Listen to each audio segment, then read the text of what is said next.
president of you Becky, Stan, I'm going to say, I don't know. Do you know? I'm afraid that it's a very hard struggle, particularly given the situation on the Iraq-Pakistan border. You can actually see Russia from land here in Alaska. Africa was a country on the brink of complete meltdown and chaos. Geographically illiterate U.S. candidates have supplied comedians with endless material. But all jokes aside, some presidential hopefuls vying to lead the world's most powerful armed forces know very little about America's military interventions.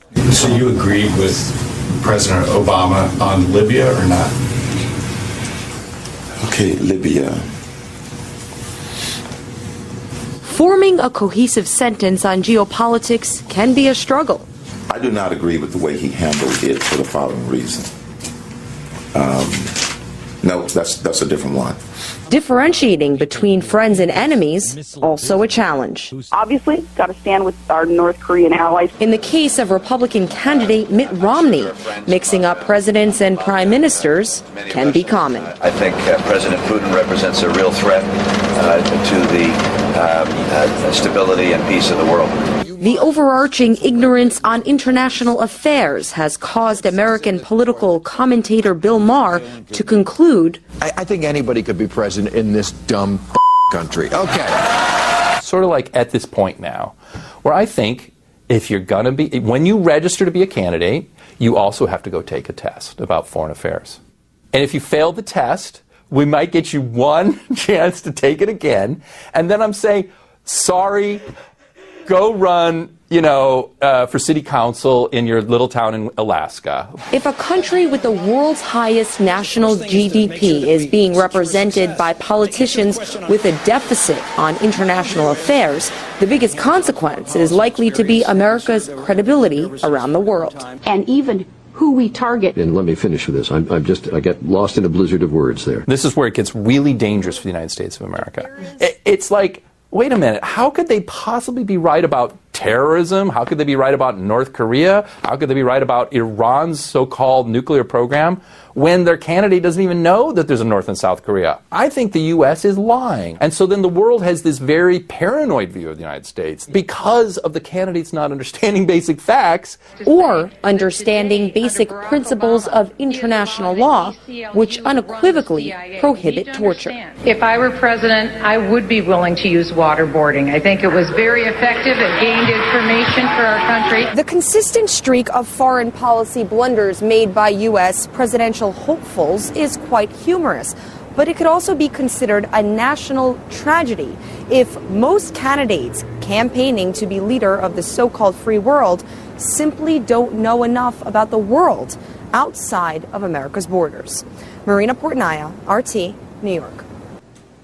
Well, those were just a few examples of some of the silly things politicians say. So, are they really this ignorant about foreign affairs? And what is behind some of their talking points? Well, to answer these questions and more, earlier I spoke to Abby Martin. She's a journalist and founder of Media Roots, and I asked her what these faux pas say about the pool of candidates. Here's her take. It seems like in America we play by a different rule than the rest of the world.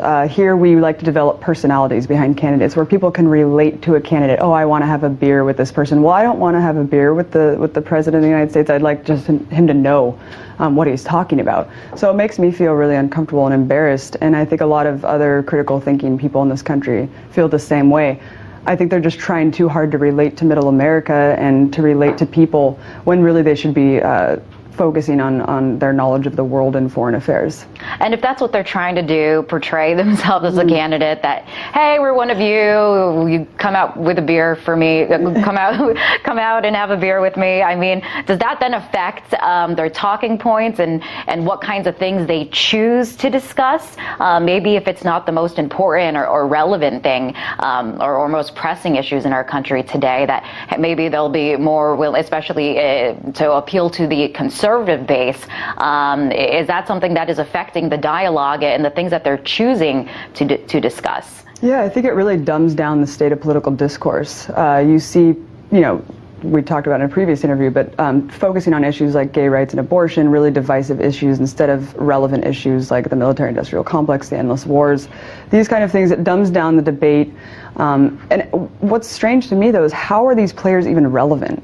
How is Sarah Palin a relevant person? How is Michelle Bachmann a relevant person when she's running as a Tea Party candidate who's supposedly backing the Constitution when she can't even name certain Bill of Rights? I mean, things like this just it makes you wonder, why are these people relevant in the political discourse? Why is this person even capable of becoming the President of the United States? And Cindy Sheehan once told me that Sarah Palin was actually insurance for Obama's election. And when you see things like this, it really makes me wonder, how are these people even in these positions of power? Certainly it does make you wonder, especially after seeing some of their performance we just saw on that story there. Well, how do these politicians affect U.S. credibility worldwide? I mean, people are watching and seeing this. Yeah, I mean, a lot of people around the world think America's a joke. American politics are a dog and pony show. They see people, Sarah Palin thinks that Africa is a country. So when people around the world hear that, they think, what is really going on? The education system's really dumbing us down that much. I mean, these politicians who are governors of states don't understand the continents in the world. Really is, totally dumbs down the discourse. And how can we put our faith, how can Americans put their faith in these candidates to make informed foreign policy decisions when they don't seem to have their facts straight? Well, that's the problem. They can't. And that's why you see a lot of election cycles where people are not voting for their interests, they're just voting against candidates. So you see a lot of people who are more progressive, critical thinkers who are just saying, I can't in good conscience vote for someone who doesn't know these things, therefore I'm just going to vote against them, even though they might not agree with Obama's policy. And that's really where we're at right now. Also want to focus on a hot foreign policy debate our topic today, Iran, and fears that the country has a nuclear bomb or is building a nuclear bomb. Iran has come forward publicly and said that they don't have one. They don't plan on building one. We also have top military leaders also confirming this. Yet we still hear this very harsh and tough rhetoric out of the GOP debates. Mitt Romney, all of them, so Rick Santorum, almost competing on who can be tougher against Iran. And when we see this kind of rhetoric coming from them, how does that play into drumming up war with the country? Yeah, we've seen a lot of saber rattling with Iran. The thing is, we're already at war with Iran. We're engaging in covert war with them right now. The CIA is on the ground. We're training Israeli defense, thousands of troops there training drills. Like you said, Leanne Panetta has already said that they're not building a nuclear weapon. So you have this contradictory rhetoric. We obviously are already in the country, so it's really a null point. I mean, we're already engaging in covert warfare with Iran, so it's just a matter of how much people are aware that we're already there on the ground. And from foreign policy, there is some ignorance, it seems, as to what is going on even in our own country. We have this embarrassing interview circulating with Mitt Romney where he says that he's not too worried about the poor. Strange at a time where we have this growing income inequality gap growing in the U.S. and record poverty rates. I mean, does this just show how out of touch that he is with the reality that many Americans face right here in the U.S.? Oh, yeah. I mean, these politicians are elitists. They're from an elite echelon of society. They're completely out of touch with the poor, with the regular citizens' needs of this country. We saw with the Occupy Wall Street movement, they completely tried to minimize the entire movement. I just don't think they understand what's going on, because when you're getting bribes and millions of dollars from lobbyists for your campaign, it's really hard to be in touch with the needs of the average American. It really is. And so what do you think? Are these politicians really this ignorant, or are they just trying to stick to the talking points that appeal to their base? Well, if they aren't this ignorant, then that's really sad that they would have to dumb themselves down to appeal to a base and not know really obvious things geographically and politically. So that's really sad. If they are this ignorant, then they shouldn't even be a relevant political figure. So either way, it's just really strange that these people are on the political discourse. Well, at the end of the day, seeing this play out, as you call it, a dog and pony show, is this all looking pretty good for President Obama, at least? Absolutely. Absolutely. I think it really, he has the election in the bag. I mean, there's really no one out there that's, like I said, everyone that I know who even is really upset with Obama is going to vote against whoever the GOP candidate is. Abby, such a pleasure to have you here in the studio. Thank you for weighing in on this. That was journalist and founder of Media Roots, Abby Barnes. Yeah, thanks, Abby. Yeah, fucking thank you. Appreciate that ass whooping that you just gave us. And I'm an American, and I'm not dumb, and I don't like the dumb. See, the dumb is a disease, and the dumb is usually a disease of negligence. Yeah, that's what I'm going to call it. Hopefully. Yeah, we're still going. Just had to check my feed here. We don't like the dumb. Who in the chat room? Now we've got people from various countries in there right now. That's in America is a little bit alarmed about the average displayed education of the average American. Yeah, well, I'm not going to talk about the wrestling match I just had with this fucking goose. Yeah, I chased a goose around. It's a goose, okay? It's got a goose neck. It does twisty things. It squawks at me. It hoots at me. What does the fox say? It says, that's what the fox says, bitch. I heard him. He was in the woods saying that shit. All right. Let me make sure it's still coming through. That shit isn't broken. Yeah. There we go. Okay, so now, guess what, Americans? I've got some good news for you. Yeah.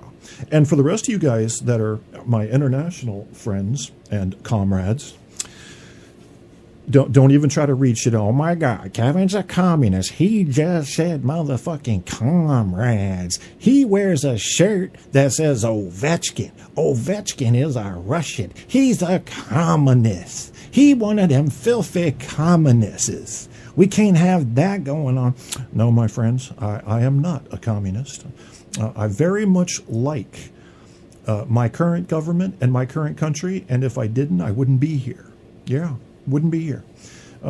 Although I have not ruled out Mexico, if I can bottle up enough water and save a few $100, I'm going. One of these days I'm going. It's warm. You can live like a king for $600 a month if you can, not get shot by the drug dealers. And again, don't drink the water.